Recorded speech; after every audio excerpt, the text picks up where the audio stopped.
ओम नमो भगवते वासुदेवाय। ओम नमो भगवते वासुदेवाय। ओम नमो भगवते वासुदेवाय। नारायणं नमस्कृत्य नरं चैव नरोत्तमं देवीं सरस्वतीं व्यासं ततो जयमुदीरयेत्। नष्टप्रायेषु अभद्रेषु नित्यं भागवत सेवया भगवती उत्तमश्लोके भक्तिर्भवति नैष्टिकी। ॐ अज्ञानतिमिरान्धस्य ज्ञानाञ्जनशलाकया चक्षुरुन्मिलितं येन तस्मै श्रीगुरवे नमः। श्रीचैतन्यमनोभीष्टं स्थापितं येन भूतले स्वयं रूपकथामह्यं ददाति स्वपदान्तिकं। वन्देऽहं श्रीगुरुः श्रीयुतपदकमलं श्रीगुरून् वैष्णवांश्च श्रीरूपं साग्रजातं सागणरघुनाथान्वितं तं सजीवं साद्वैतं सावधूतं परिजनसहितं कृष्णचैतन्यदेवं श्रीराधा कृष्णपादान् सागणललिता श्रीविशाखान्वितांश्च। हे कृष्णकरुणा सिन्धु दीनबन्धो जगत्पते गोपेश गोपिकान्ता राधाकान्ता नमोऽस्तुते। तप्त कांचन गौरांगी राधे वृंदावनेश्वरी वृषभानुसुते देवी प्रणमामि हरिप्रिये। वाञ्छाकल्पतरुभ्यश्च कृपा सिन्धुभ्येव च पतितानां पावनेभ्यो वैष्णवेभ्यो नमो नमः। जय श्री कृष्ण चैतन्य प्रभु नित्यानंद श्री अद्वैत गदाधर शिवासादि गौरभक्तवृंदा। हरे Krishna Krishna Krishna Hare Hare Hare Ram Ram Ram Hare Hare.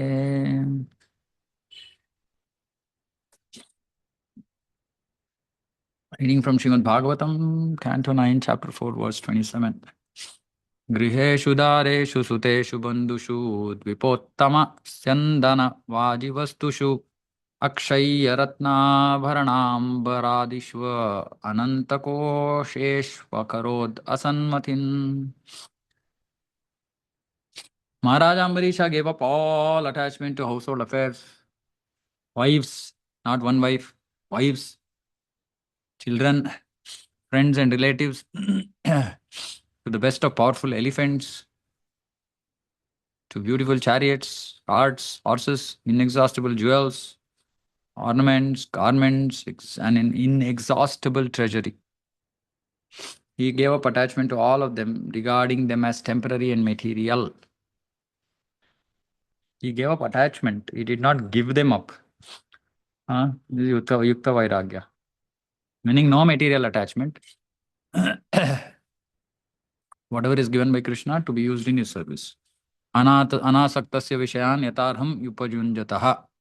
Yatarham, as appropriate, upayunjataha, using it.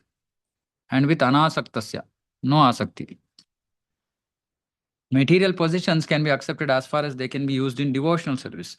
Anukulyena Krishnanushilanam, Anukulyasya Sankalpaha, Pratikulyasya Varjanam. In preaching, many things considered material are needed. A devotee should not have any attachment for such material involvements as house, wife, children, friends, and cars. Maharaj Ambarīṣa, for example, had all such things, but he was not attached to them. Again, artificially, this is difficult. But naturally, when we try to use everything in Krishna's service, and when our family is also family of devotees, then naturally the material attachment goes.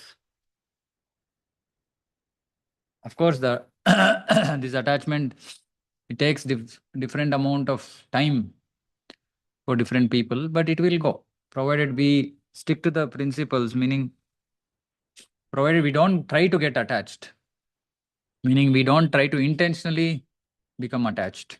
The attraction is there, and somehow we have to uh, just manage ourselves in such a way that that doesn't become an obstacle.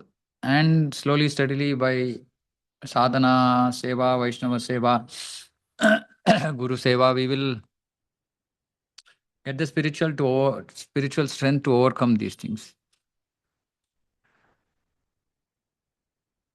Hmm. Maharaj Ambarisha had all such things, but he was not attached to them. Now, sometimes people think that uh, who don't have these possessions, they'll think that, okay, let me get these possessions, then I will give up attachment. Um, Once we get things, then attachment increases. So in one sense, whether we have something or we don't have something, it's best to be satisfied with whatever it is, whatever is there. And Prabhupada is saying that he was not attached to them because of this is the effect of Bhakti Yoga. Bhakti Pareshanubhavo Viraktir Anyatra Cha. Bhakti Pareshanubhava. Paresha. Para Anubhava. It's a transcendental experience, Bhakti. Viraktir Anyatra Cha. So then there will be naturally Anyatra, other things, there will be Virakti. Now, having said that, anarthas are deep rooted. Sometimes we don't even know that some anartha exists and it suddenly pops up.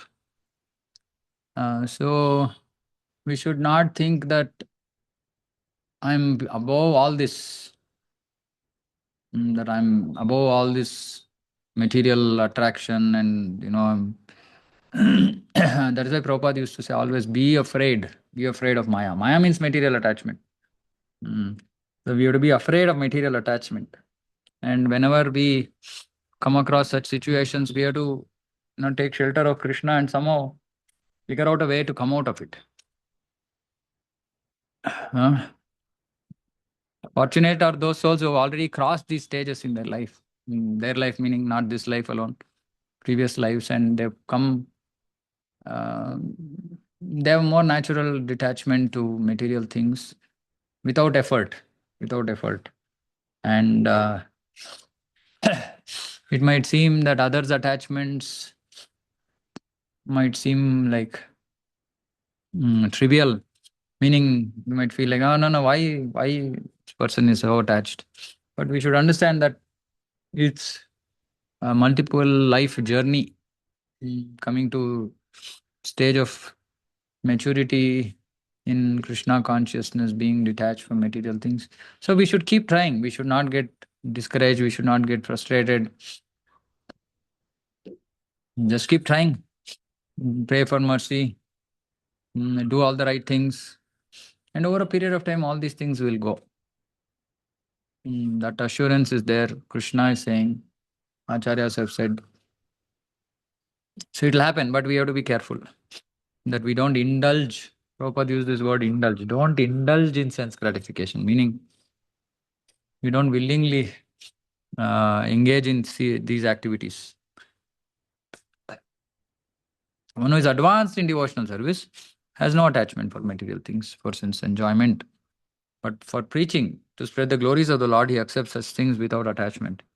Now again, this attachment, for different people, there are different types of attachment. For some people it's money, for some people it's position, for some people it's women.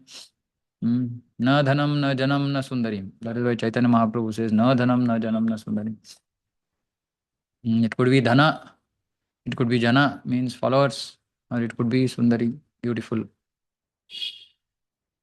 So it could be anything. And we have to try and protect ourselves from this attachment. Anasaktasya vishayan yatarham upayunjatah. Everything can be used to the extent that it can be engaged in Krishna service. This is another thing. Prabhupada is very, very cautiously wording this. Everything can be used to the extent that it can be engaged. Not that everything cannot be engaged in Krishna service, or everything cannot be fully engaged in Krishna service. You can engage certain things to a certain extent in Krishna service. Now, for example, people have this, somebody wants to play guitar, his affinity for guitar. Now they'll say, okay, I will play guitar for Krishna. Okay, this is a very initial stage of devotion where we call dovetailing our interest in Krishna consciousness, meaning whatever we have some material interest, we somehow try to align it in Krishna consciousness and inevitably thereby dilute Krishna consciousness. For example, this djembe, that drum that people use in kirtan, it's just because they have this, it's tamoguna. Actually, this is because this is coming from Africa, right? This instrument. It's not Vaishnava. It's like in India, in South India, they have this, like Devi processions. They have another kind of drum. Taka, taka, taka, taka, they beat, right? It's like that. It's like some low class instrument compared to Mridanga and Kartal. But because people have this propensity for dham, dham, dham, which is basically Rajoguna. Um, so then they will use. Now, somebody started using it because it was their attachment, and to dovetail their attachment to Krishna consciousness, they started using this djembe, and now djembe has become official part of, unofficially official part of Kirtan. So like this.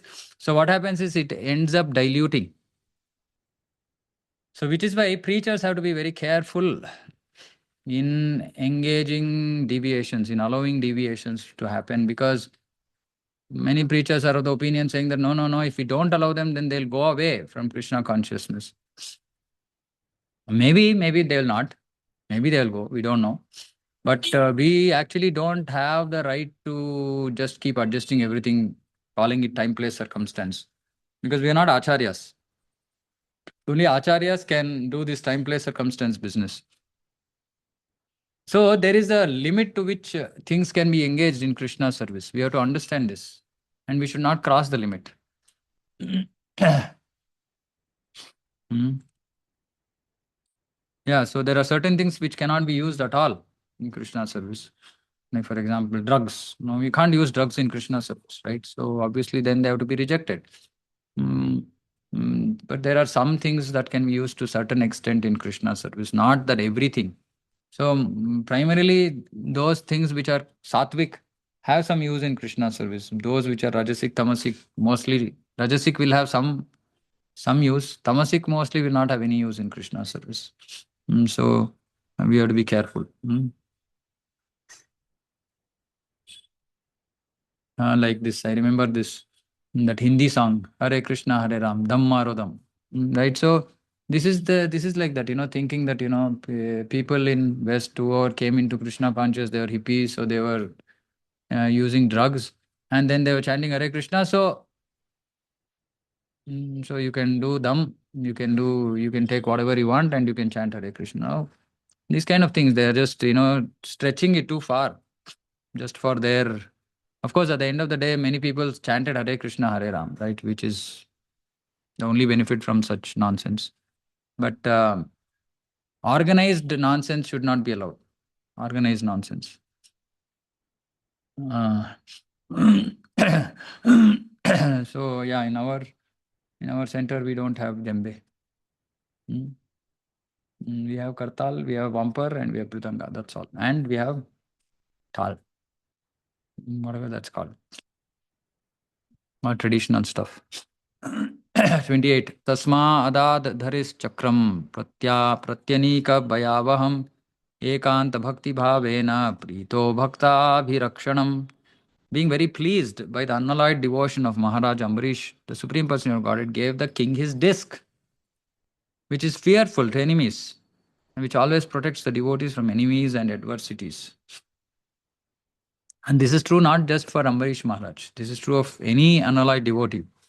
That Lord Sudarshana is always, on call, meaning he's there. He's there to protect devotees. In times of any danger, Lord Shiva is there. So many great personalities are there to protect devotees from evil forces. And Lord personally sends his Sudarshana, being very pleased with the devotion, unalloyed devotion of Ambarīṣa. And it's like I said, it's anybody who can perform high class devotional service, the Lord will be pleased and he will do the needful. And this Sudarshana is very fearful to enemies, and it always protects the devotees from enemies and adversities. Purport. A devotee being always engaged in the service of the Lord may not be expert in self-defense. Many people think, okay, I have to go to gym, I have to go do yoga to protect myself. No, Lord is there. Lord will take care. Our job is to engage in His service. Then He will do whatever is required. If he wants us to, if he wants this body and body to be there, meaning the soul to inhabit this body, he will protect the body. If he thinks it's not required, it's not required. But because the devotee fully depends on the lotus feet of the Supreme Lord, he is always sure of protection by the Lord. So this Rakshishati iti Vishwaso, this is one of the amshas of angas of Sharanagati. So Rakshishati iti Vishwaso, we should have faith that Krishna will protect. Now obviously Krishna's protection we may not understand all the time. The route he takes, he only knows. So we should just trust him. So first we have to have trust, then we have to completely depend on him, and then he will do the needful, whatever is required. Prahlad Maharaj said, Naivodvije para duratyaya vaitaranyas twadvirya gayana mahamrita magna chittaha. 7th canto. A devotee is always merged in the ocean of transcendental bliss, of rendering service to the Lord. Merged in the ocean. Therefore, he is not at all afraid of any adverse situation in the material world. Of course, Prahlad Maharaj was not. Not that everybody can again imitate this. No, sometimes we can pray. We can pray for Lord's protection. But one thing I want to just say that it's better not to use devotional practices to derive material benefits. Like we can pray if at all worst case, meaning we are not able to manage ourselves or our emotions or whatever feelings, etc. Don't use Hare Krishna Mahamantra, don't use Bhagavatam, don't use any of these for material protection. Just in case we get to that stage, just simply pray for mercy, pray to Krishna. Okay, I'm not on the pure platform, Krishna, I'm praying that, please protect me. And then as we make progress in Krishna consciousness, by our own self will or desire, we will not pray for anything from the Lord. But that again is a stage of maturity in Krishna consciousness, and everybody will take different amount of time to reach there. And again, so we should not belittle, we should not see those devotees who are praying for protection from the Lord. We should not look down upon them. Possibly, all of us have gone through these stages in our devotional life, either in this life or previous life, right? It's not like we just suddenly jumped over. So we should not look down upon them, but we should understand that, okay, they're at a slightly, few steps behind, that's all. The Lord also promises, Kaunteya pratijanihi name bhakta pranashyati. Arjuna, you may declare to the world that the devotees of the Lord are never vanquished. For the protection of the devotee, Krishna's disc, the Sudarshana, is always ready. This disc is extremely fearful to the non-devotees. Pratyanika bhayavaham. Therefore, although Maharaj Ambarīṣa was fully engaged in devotional service, his kingdom was free of all fear of adversity. Or fear of adversity, not fear only was not there. So what about adversity? Meaning there is no fear of adversity. So no question of adversity happening. And this is Ramarajya. And actually, like yesterday I was saying that, Maharaj Ambarīṣ was a worldwide emperor.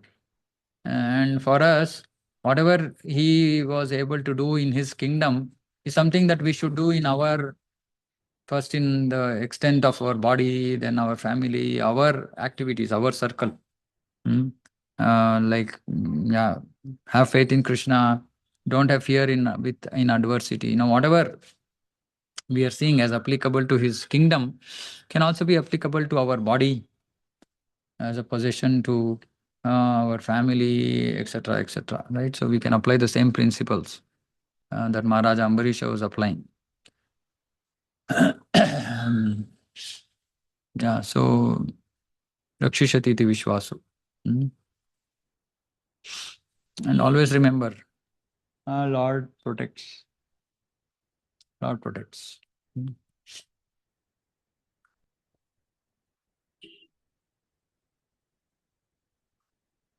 So there's one more thing which is not parampara. knowledge, but it's a different parampara. There's a science, subtle science called Reiki. I don't know how many of you have heard of this. So in Reiki, it's a process of dealing with the subtle energies in the body, like chakra healing and all that. So this Prabhupada also mentions this chakra yoga in Bhagavad Gita. So, so this is a process of cleansing the chakras, and of course, then there are other energies also, etc. So in how spiritual practices protect a devotee, to say that I'm saying. So around every jiva, any jiva, there is something called as aura, which is an energy field. So there's an energy field which protects our body, which is not visible to us. Now, as we make progress in devotion, this energy field goes on thickering, becomes fatter, fatter, fatter, fatter, fatter. And this energy field based on our sadhana, like for normal human beings, it will be like few centimeters aura. It's called aura. It's like few centimeters, and it can be easily broken. For example, somebody becomes emotionally down, distressed, then the aura breaks.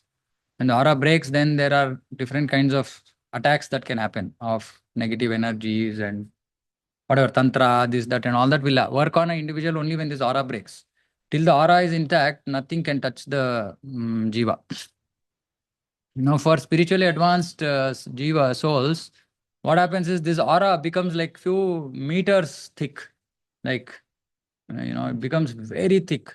So it becomes so thick that nothing can actually touch them. No other energy can touch them. Then it's only Krishna's energy, Krishna's will that can penetrate that aura. Meaning something which is beyond material can only penetrate. So like that, even spiritual practice, even physically protects the jiva, the human being, physically also. Not just spiritually he will advance, but also materially also his body is physically protected.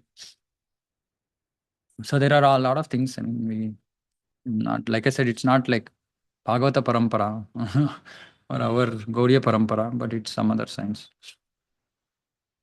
Ariradhaishu Krishnam Mahishya Tulya Shilaya Yukta Samvatsaram Viro Dadhara Dvadashi Vratam. To worship Lord Krishna, Maharaja Ambarīṣa, along with his queen, who was equally qualified, observed the vow of Ekadashi and Dwadashi for 1 year. So, some special vrata they've undertaken, I think, for 1 year. Purport to observe Ekadashi vrata and Dwadashi vrata means to please the Supreme Person of Godhead. Those interested in advancing in Krishna consciousness must observe Ekadashi vrata regularly. Also, this Ekadashi vrata has different types of austerities involved. Some don't take anything at all. Great souls.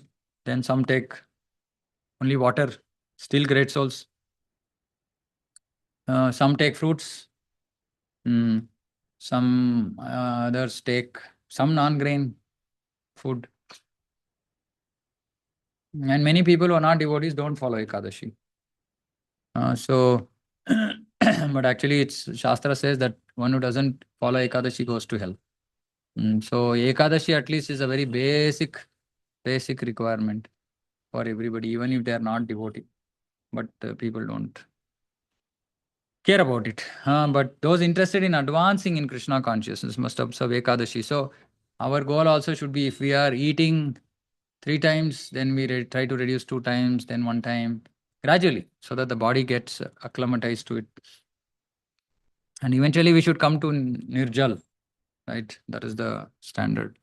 But of course, then depends on health, condition, etc. So one general principle in devotion is don't take more austerity than your body can deal with.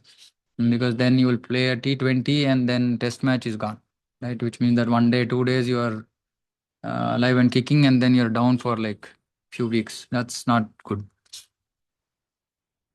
Maharaja Ambarīṣa's queen was equally as qualified as the king. Therefore, it was possible for Maharaja Ambarīṣa to engage his life in household affairs. So this is important, right?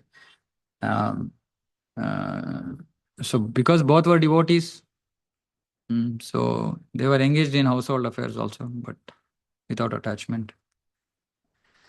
In this regard, the word Tulya Shilaya is very significant. Unless a wife is equally as qualified as her husband, household affairs are very difficult to continue. Yeah. Yeah. What to do, right? When husband and wife are not equally qualified, then it is just our karma. Or Krishna wants us to go through this situation for our purification. So we don't have to see any situation as hindrance, as an obstacle. Every situation can be seen as favorable to Krishna in Krishna consciousness to help us make progress.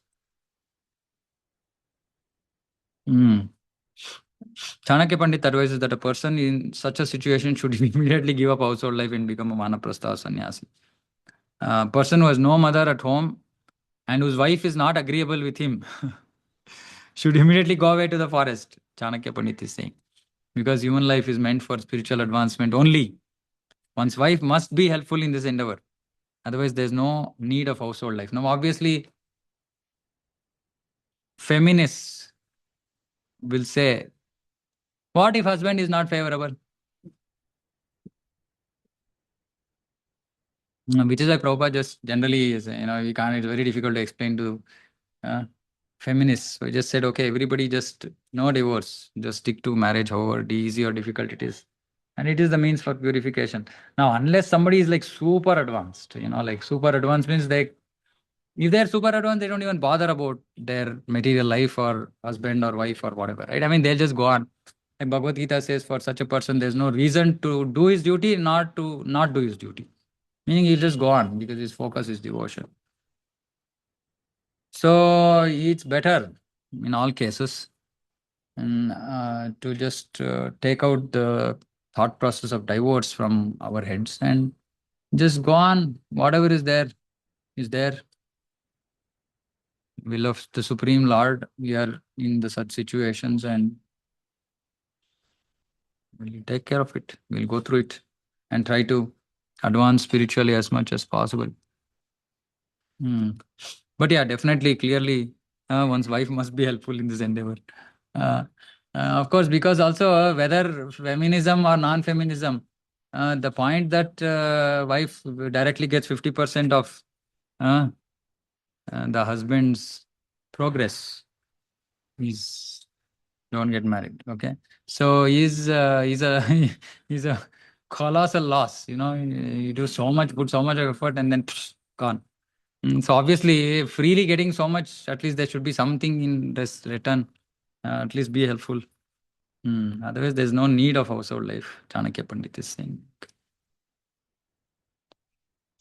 Mrutante kartike masi triratram samuposhitah snatah kadachit kalindyam harim madhuvanerchayat.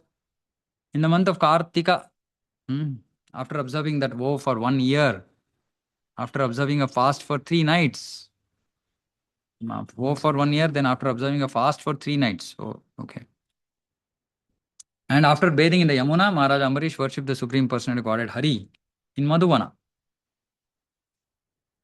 Mahabhisheka vidhina sarvopaskara sampada abhishichyambara kalpair gandhamalyarhanadibihi tadgatantara bhavena pujayamasa keshavam brahmanamscha mahabhagan siddharthan api bhaktitah.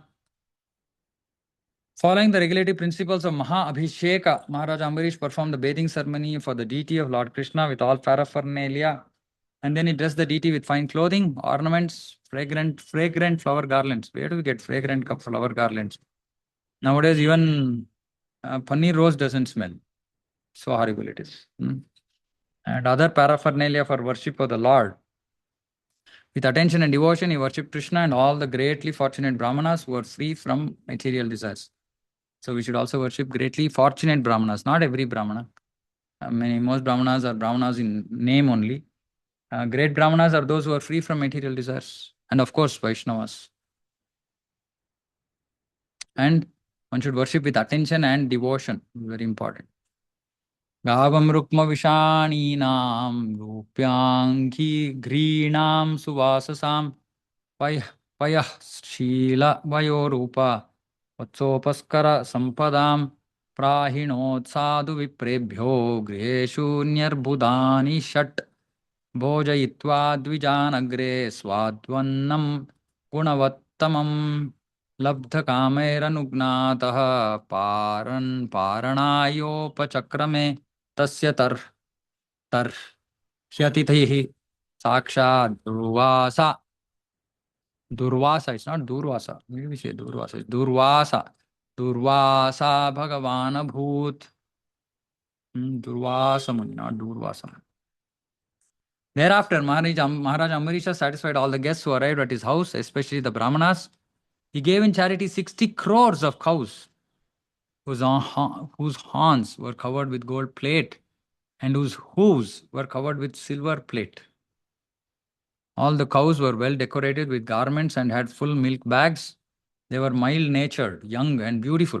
It's always nice to think of mild-natured, young and beautiful calves, cows, and were accompanied by their calves. So these kind of cows we see in Vrindavan. When you look at them only, you feel like, caressing them. They're so, yeah, this description holds. They're beautiful, they're young, and they're very, very mild-natured. After giving these cows, the king first sumptuously fed all the Brahmanas, and then when they were fully satisfied, he was about to observe the end of Ekadashi with their permission by breaking the fast. Exactly at that time, however, Durvasa Muni, the great and powerful mystic, appeared on the scene as an uninvited guest.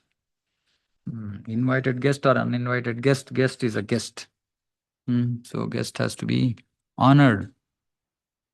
Definitely an invited guest, but even an uninvited guest has to be honored.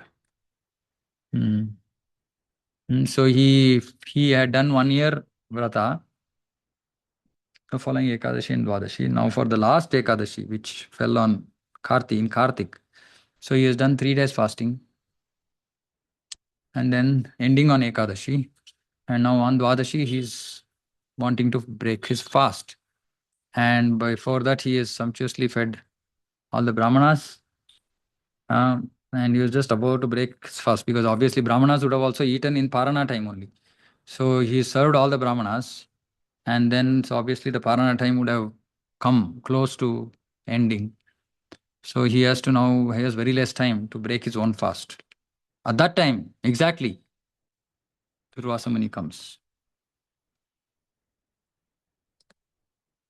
Tammanarchatithim bhupaha pratyutthanasanarhanaihi yayachebhyavaharaya padamulam upagataha.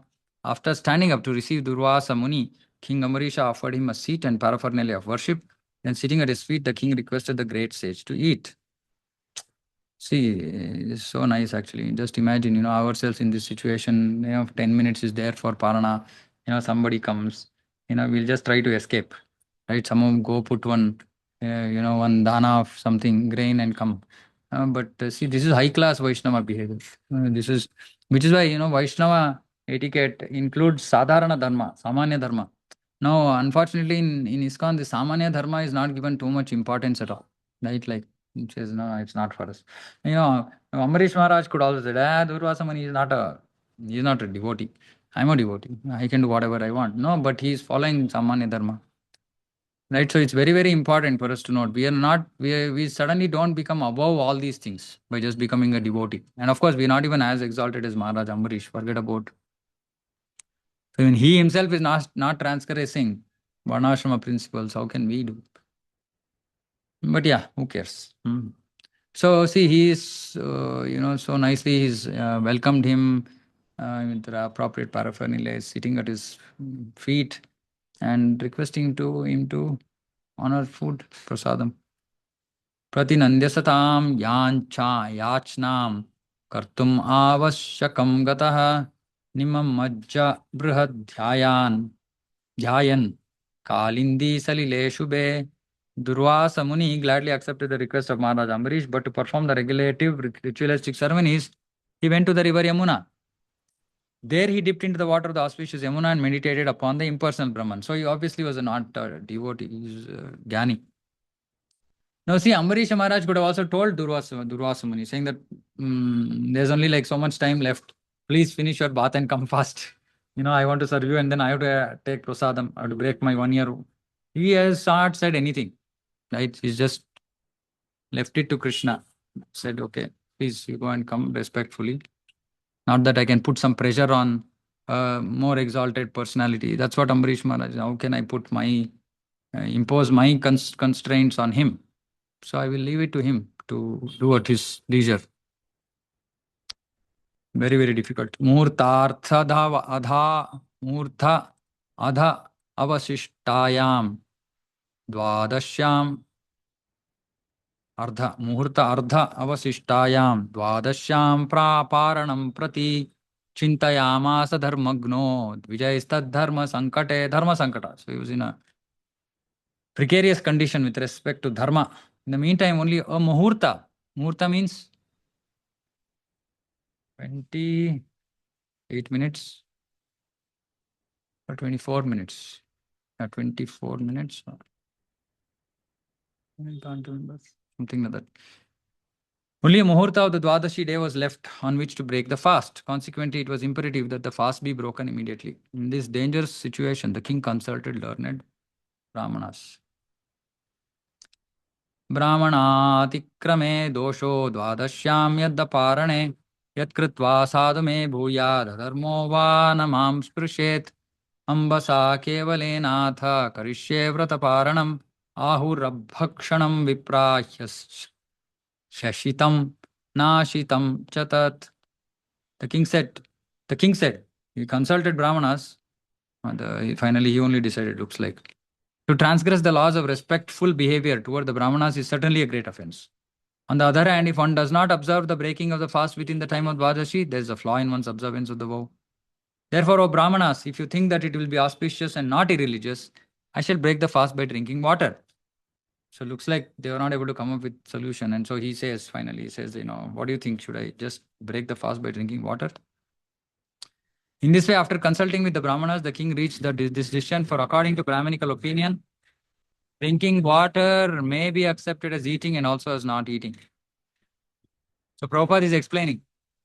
When Maharaja Ambarīṣa in his dilemma consulted the Brahmanas about whether he should break the fast or wait for Durvasa Muni, apparently they could not give a definite answer about what to do.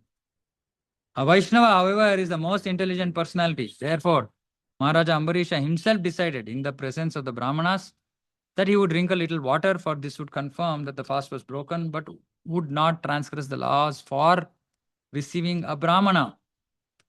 So he is doing it as per dharma. Durvasa Muni still becomes angry. In the Vedas, it is said, Aposhnati tan naivashitam, naivanashitam. This Vedic injunction declares that the drinking of water may be accepted as eating or as not eating. Sometimes, in our practical experience, we see that some political leader adhering to Satyagraha will not eat but will drink water. Considering that drinking water would not be eating, Maharaja Ambarīṣa decided to act in this way. See, before we get into the crux of this whole situation, see, Ambarīṣa Mahārāja has been completely dharmic in his approach, completely, pakka. Whatever he did, the way he dealt with Ambarīṣa Mahārāja. But still, Ambarīṣa Mahārāja, Durvasa Muni became angry. When things like this happen to us in our life, we'll say, it's not fair, isn't it? It was absolutely not fair for Ambarīṣa Mahārāja, who was much, much exalted personality and who possibly didn't do anything, any mistake. Even in our situations, possibly we can find mistakes if we take the lens of dharma. But he had done everything so perfectly well that nobody could find any mistakes. And still he had to deal with it. So what what should we think about our own suffering? Why should we even question the Lord for any suffering that we have to go through? We just know that we are just not that qualified. So Krishna is somehow whatever. We have to go through that, and that is best for our purification. And it's really, Ambarīṣa Mahārāja's personality is so amazing. And even after the incident, it doesn't come across. He's so humble, so respectful. No pride, no nothing. He even prays for. Not even that. Okay, I came out of danger. Now let me show him. Let me tell him who he didn't recognize who I am, who I was. Nothing. Such high class behavior. High class behavior. We have to really learn from these pages of Bhagavatam. Somehow we read all this, but we fail to recognize that it's for our application. And we just simply hear, from one ear and leave it from the other, saying, it's okay, it's for great souls like Ambarīṣa Mahārāja. It means that we don't want to become great souls. We want to remain here only in this miserable material world. No, we should also try. We should try. See, one thing about devotion, we should all understand and accept the fact that not everything is in our control. We are under the control of material nature. We are conditioned. So some things might work, we might be able to follow, some things we might not be able to follow. But the important thing is that we should sincerely endeavor to make progress. This is the whole thing. It's not about whether we are already able to do something. If you're already able to do something which is exalted, then which means good, we have already made sufficient progress. But if we are not able to, it doesn't mean that we just give up. We should sincerely try. Keep on trying, try. And one day have that trust, faith, confidence in Krishna that he will pull me out of this nonsense someday. And he will pull. He will pull. Just that his pulling sometimes might cause a jerk for us. But it's okay. Still, it's the pulling process only which is giving us little jerk. So not to be concerned about. Okay, so we'll read more. I'll let you know if tomorrow we have a class or not. I'll put in the group. Okay, so we'll close here. Srimad Bhagavatam ki jai, Jagat Guru Srila Prabhupada ki jai, Samveta Gaura Bhaktivinoda ki jai. Ancha kalpatarubhyascha kripa sindhubhyo cha patidānam pāvānebhyo vaishnavibhyo namo namo ananta koti vaishnavī ki jai, Samveta Gaura Bhaktivinoda ki jai. Hare Krishna. Okay, Hare any? Krishna, Pranam. Yeah. Thank you very much. Hare Krishna, Prabhu. Pranam. Yeah, Maharaj. Prabhuji, I just wanted to Yeah. ask you something. Prabhuji, now recently when Ekadashi had come, there were a whole group of South Indians with me. So many of them just ate sabudana and khichdi, but there was a few of them who ate wheat. They said for us, Ekadashi means not eating rice. Yeah. Is that authentic, Prabhu? No, it's not authentic. It's not authentic. It's just Martha Vidhi. Okay. Yeah, we also used to do that before coming to, and not me, but in our families also. They even today they do. Many of my relatives, they do this. They eat chapati. Yeah, they eat chapati. They even eat rava, upit. Yes. Only rice they don't eat. Yeah, only rice they don't eat. No, that's not Ekadashi. That's some form of some form of austerity. It's not Ekadashi fasting. Okay. Thank you, Prabhu. Okay, Hare Krishna. Thank you all for joining. Kalpatarubhyascha kripa sindhubhyo cha patidānam pāvānebhyo vaishnavibhyo namo namo ananta koti vaishnavīnda ki jai, Samveta Gaura Bhaktivinoda ki jai.